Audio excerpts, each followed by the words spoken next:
We the people समन संघ एक बहुत ही ज़बरदस्त कॉन्सेप्ट, या हम इसको कह सकते हैं बहुत ही ज़बरदस्त आइडिया, जो आज से कई हजार साल पहले हमारे पूर्वजों के माइंड में आया होगा। और ये एक ऐसा आइडिया है जो कभी भी विफल नहीं हो सकता।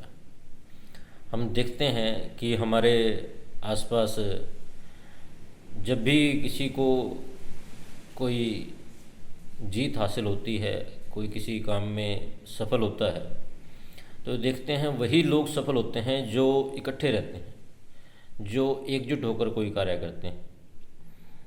अभी ये हम देखते हैं प्रकृति में भी, अगर हम देखें तो ऐसा हर ओर नज़र आता है। अकेला तो अकेला ही रहता है। जैसे अगर हम सोचें कि अब लकड़ी है, ये हम कहानी हमने सुनी भी थी कि जब बहुत सी लकड़ियाँ इकट्ठी हो जाती हैं, इकट्ठा गट्ठर होता है, तो उनको तोड़ा नहीं जा सकता। लेकिन इसमें भी एक बात सोचने की है कि कितना इकट्ठा।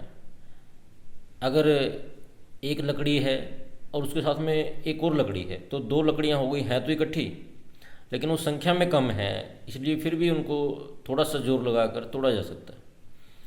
अगर उस लकड़ियाँ 3 हो जाएंगी तो उनको तोड़ने के लिए ज़्यादा जोर लगाना पड़ेगा, और ऐसे ही अगर उनकी संख्या बढ़ती जाएगी तो उनको तोड़ना एक समय ऐसा आएगा कि असंभव हो जाएगा।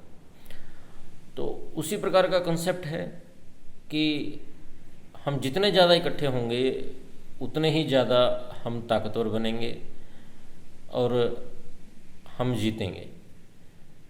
एक काफ़ी साल पहले बचपन में एक ऐड टीवी में आती थी, आप सभी ने भी शायद वो देखी होगी।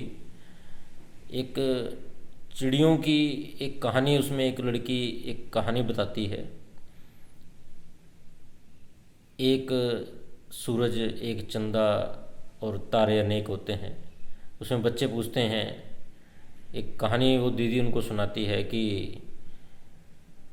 काफ़ी सारी चिड़ियाँ होती हैं, उनको किसी शिकारी ने जाल बिछा लिया और वो फिर चिड़ियाँ उस जाल में फंस गई, लेकिन वो बहुत सारी थी, इकट्ठी थी, एकजुट थी। तो उन्होंने क्या किया कि उस जाल को लेकर वो उड़ गई और किसी दूसरे गांव में, जहाँ कुछ चूहे उनके मिलने वाले थे, जानकार थे, तो उन चूहों ने उस जाल को काट दिया।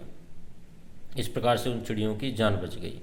उस कहानी में फिर वो बच्चे पूछते हैं कि दीदी अगर हम इकट्ठे हो जाएं तो क्या इस पेड़ के आम भी तोड़ सकते हैं? तो कहें तोड़ सकते हैं, थोड़ी जुगत लगानी पड़ेगी। और वो जुगत लगाकर उस पेड़ के आम तोड़कर, अन्यथा तो क्या था कि वो बच्चे उस आम को तोड़ने का प्रयास कर रहे थे, उन आम को, लेकिन वो आम टूट नहीं रहे थे। लेकिन अब क्या हुआ कि वो आम उन्होंने तोड़ लिए और वो सभी ने मिलके खाए। तो इस प्रकार से अगर हम एकजुट हो जाएं तो इसी प्रकार से हम हर एक बेनिफिट जो हमें नहीं मिले हैं अभी तक, उनको हम ले सकते हैं। तो इसलिए हम सभी को जुड़ना होगा, क्योंकि हम जुड़ेंगे तभी सफल होंगे, तभी जीतेंगे। नमो बुद्धाय, जय भीम।